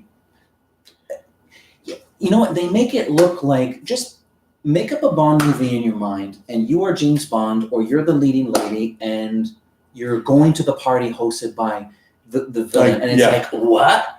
Like they do that. Like it's the really villain party in the Bond movie, like the one in. Quantum of Solace. Tomorrow Never Dies. That type of event. You're there. It's happening. You are living it, and they're beautiful, well-dressed people sipping alcohol all night long, and the money goes to mental health research. So at the end of the day, you're actually not part of a Bond villains party, but Bond's party. I don't know. Yeah. MI6 party. Whatever. You're fighting the good fight. You're doing this. You're getting drunk for a good cause. Exactly. If there ever was a time to get smashed, it's when you go to Let's Bond. So we do need to. We need the date. We need the dates because if we can get in. Man. Gotta go. We have a question from our fellow Montrealer. Montrealer, Meto Moralia. Any thoughts on a Bond film set in Montreal/Quebec? Denis Villeneuve directs, obviously. Any thoughts? I have thought about this in the past. I think somewhere around Old Montreal, I think you could have a foot chase around Old Montreal. Yeah, definitely. Good idea. Fun. The perverse side of me, like the dark humor side of me, like has the villain's lair set somewhere around or in l'Oratoire Saint-Joseph, because it's like there's nothing bad happening in there. Or underground. Underground. L'Oratoire Saint-Joseph is sort of à côté on the Mont-Royal, so there's a secret passage in the Oratoire, and it goes into the Mont-Royal, and that's what the villain's lair is. Yes. All the underground Montreal is connected. That's why we pay so much taxes and everything. It's to pay for the villain's lair. Damn it. I would actually like that. That's a good idea for villains, like action sequence. Something on the St. Lawrence River. Depends when they should. If it's in the winter, you need to do some things with ice, of course. But you need there's F1. My cell phone goes down. There's the F1 during the summer, which is pretty exciting. You could crash the F1 race. Oh, just like they crashed the bumper car race. No, bumper car. What are they? The Majesties. Yeah. Do a remix of that, but F1. You know what? There's something else they could do. Oh, Bond's one of the drivers, and he's chasing the villain who's pretending to be another one of the drivers. You know what? I think I got something even better. You know, Bond always goes to these cultural thing. He went to the Day of the Dead. He went to the Mardi Gras. No, not Mardi Gras. In Moonraker, the Junkanoo. Not Junkanoo. That's the Junkanoo in the Thunderbolt. Rio de Janeiro The Carnival. Carnival. He goes to Saint Jean Baptiste. Why not? It would. Vive le Québec! And it's the anglophone, the English dude What the hell is this? walking, and he gets assaulted by a bunch of drunk Quebecers. Ah, non, c'est anglophone. Or just kidding. But you know, something like that would be interesting. I mean, I'm thinking what else is culturally significant internationally in Jazz Quebec, Fest. Montreal. Jazz Big Fest. event. You know, they And you could have a jazzy soundtrack. Some of the tracks playing during the festival while there's an action scene where they're part of the score. Tie it in. The Festival International de Jazz de Montréal teams up with James Bond. You get the soundtrack, the score. We can make money. Bond Expansion Volume 3. You already got Volume 2 coming up. I got Volume 2. 3. Oh my God, Volume 2 is gonna be like, I need to get started on some stuff, but yeah, I got something good for Volume 2. Well, you already have a sneak peek of what my Volume 2 is. I'm developing it a lot more. I can't wait for Rodrigo. What is this guy? Oh Jesus! Spoilers. I've actually helped them behind the scenes. I know you did. You told me. I told you. I feel terrible.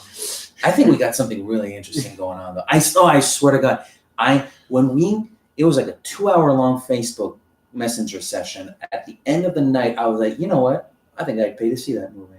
Yeah, honestly, yeah. I've got something completely opposite to that. Jason's back. No, what is he saying? Well, Montreal offers tax incentives for films, so why not? Both Budapest and Montreal are used frequently to double for Paris. I can't wait to talk about Budapest. As for F1 racing, that was great level in everything or nothing video game. As long as I'm hired for driving coordinator, as that is my job. I'm game. You know what? We write Bond the 26th, and we hire Jason to be You're already hired. Driving stunts. You get to test the F1 cars. You get to test the Aston Martin DB15. You get to test the Lotus Sexpree. It's gonna be great. You know, one thing. Apparently, it's confirmed now that he's going to drive electric Aston Martin. Is that official? I think it is. I might wrong, but I think it is. I think it's. That's not really a big deal, though. I'm like, in fact, people are like, they love their. But I'm like, come on, the text there to make it sound like that. Give me a break. Yeah, I'm like, I'm fine either way. Just as long as this goes fast, whatever powers it doesn't matter to me. Electricity, gas, could be radioactive. Yeah, radioactive Bond. You don't want that car to blow up. Adult radioactive secret agent, James Bond. Yeah, but that's maybe one car you don't want to wreck. No, just in case, like. No, you don't. I don't feel so good. He turns green. It's green. He hulks out. Bond smash. As for the electric Aston, I mean, look, it's still the same good old brand. I'm sure it'll be a beautiful car. I don't think Aston are capable of making ugly cars. Come on, guys. Speaking of the brand, have you seen the socks that they've licensed? The Aston Martin DB5 socks. They did one. It's the socks treads. I don't remember the brand. They announced also a pair of Lotus Esprit themed socks. It's on the James Bond Lifestyle website. I'm kind of tempted by them, but I don't know. They're not incredible or anything. I'm like, oh, that's kind of meh. I'm due to buy new socks anyway. Oh, yeah, forget these ones, certainly. I don't know. They're not ugly, but I'm not like, oh yes, that's what I have to buy next. Like, all right, sure, okay, guys. Speaking of Bond, there was a question about memorabilia, and we sort of jumped off onto clothing. Next week, on or around, Oliver Brown is the name. Oliver Brown, but we can't say it, so we say Oliver Brown. Oliver Brown is the official. Like, we're actually going to see what they're selling. Okay. This time, and do they not have a store in New York? I think that's not that I'm saying that we're gonna come back with all of our brownies. I think that's well, you know what? I think that's what, because I asked David if he was he posted something about an event going on in New York this month, and I asked him when it was, and he told me the date, and it doesn't jive with our that's a shame. Our schedule. That would have been awesome. Yeah, he's a pretty cool dude. Well, like I said to him, yeah, don't worry, there's going to be other opportunities. Soho, New York. That's a not suburb, but that's a neighborhood. Soho's a neighborhood in New York, I think. Am I talking? I'll put it on the map. I'll put it on the map. Definitely.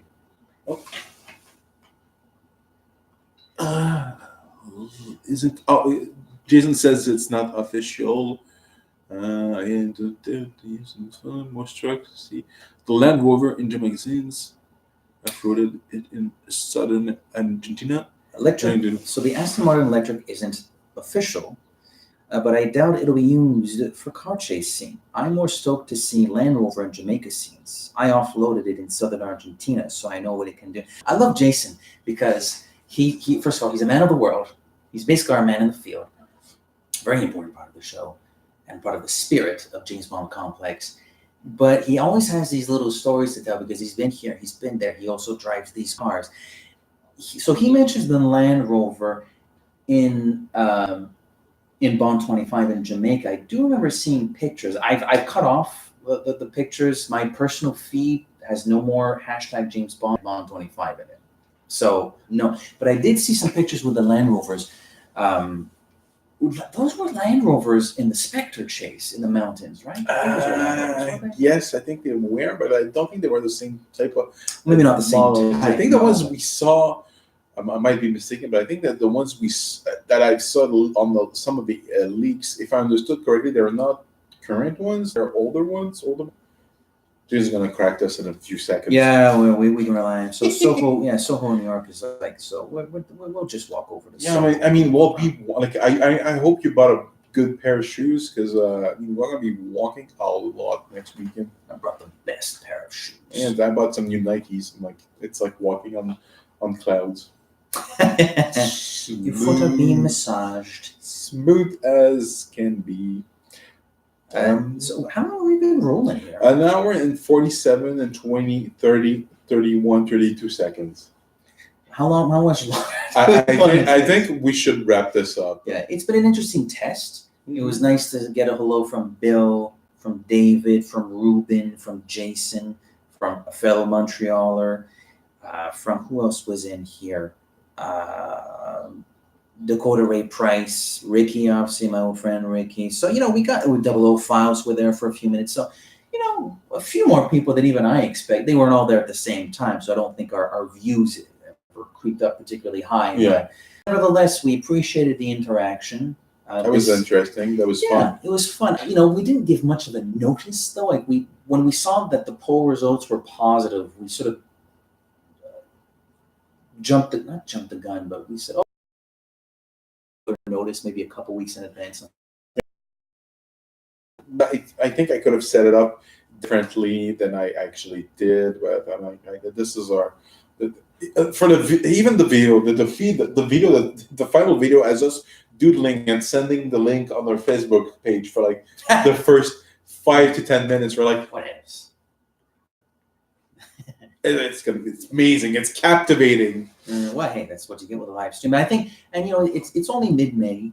It's very early in the season. I think this is like a great time. You open the window. It's relaxed. It's not cold outside. It's easy to bring the stuff. So, I think we can do one, if not two more, before the summer's done. Mm-hmm. And who knows?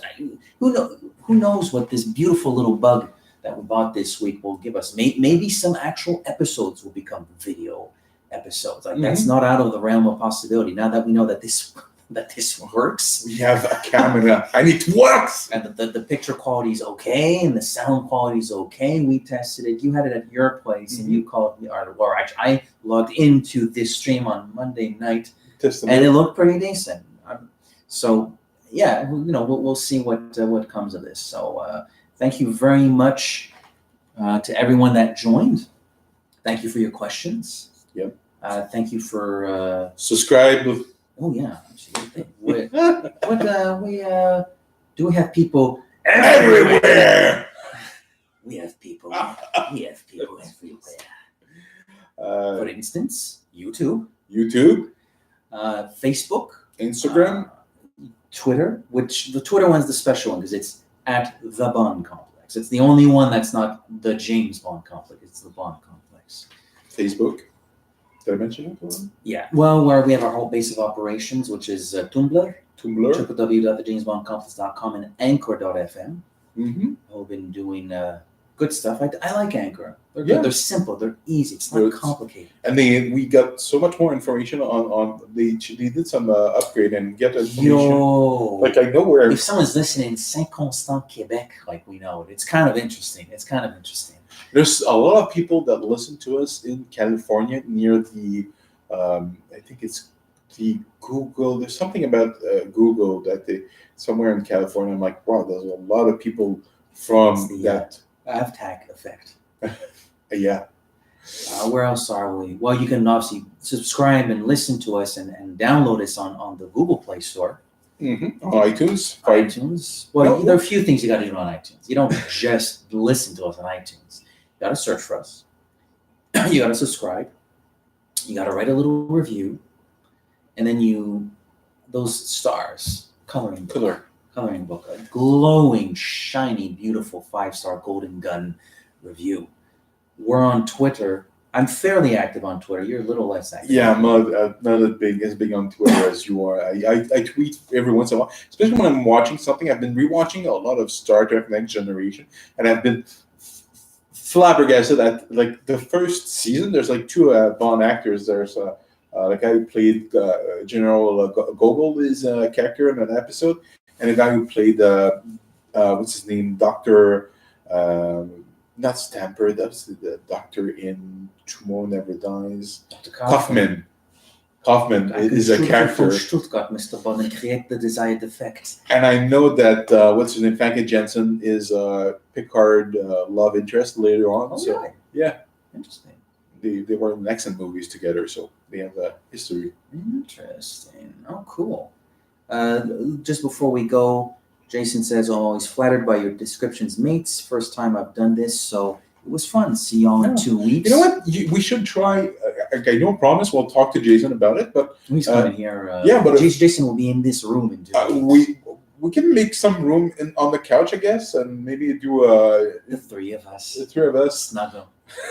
You know what? I'll have my. It wouldn't work. I know, but I'll have my new couch tomorrow. So do it at your place. Yeah. Why not? Well, yeah, but if we record, would we do like all 3 episodes at your place? Or all 16 episodes? TBD. To be determined. One last little comment from him, which starts with one last comment. To avoid spoilers / still have excitement, Kerry Fukunaga Instagram account is worth following. I already follow him. Great minds think alike. I did the same for Chris McQuarrie for Mission Impossible Fallout, and obviously it was awesome. So, yeah, I don't know if you follow Carrie. We're on a first-name basis.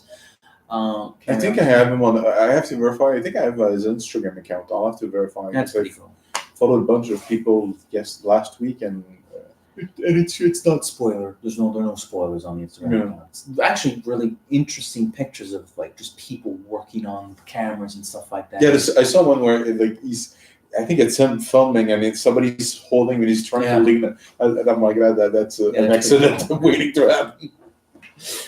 So again, always a pleasure. Just as James Bond always returns, so does the James Bond complex in podcasts. For now, podcast another day. Podcast another day. Live stream at some point this summer. Live and let stream. Ooh.